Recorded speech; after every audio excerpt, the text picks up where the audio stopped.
Well, Kiko, instead of Invictus, kailangan maghanda papuntang Convictus. Uli na lang, sir. Kung nandito na siya sa Senado, she could have, attend yung kaya.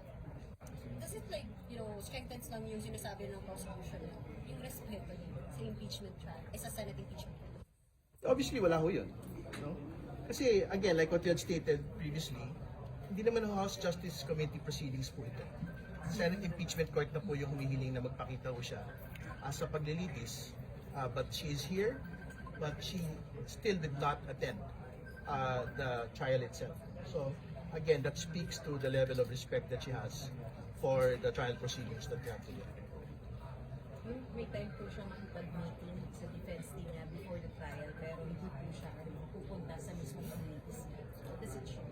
Kaya it shows nga ho talaga na wala siya pa ring desisyon na magpakita, sumipot dito po sa paglilitis tungkol sa kanya. Again, ang sabi niya ho kasi, I think she's here to support the defense panel, no?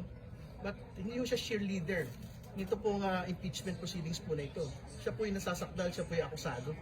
Di ba? She has to be here for herself, not to support anyone else or not to support her defense panel.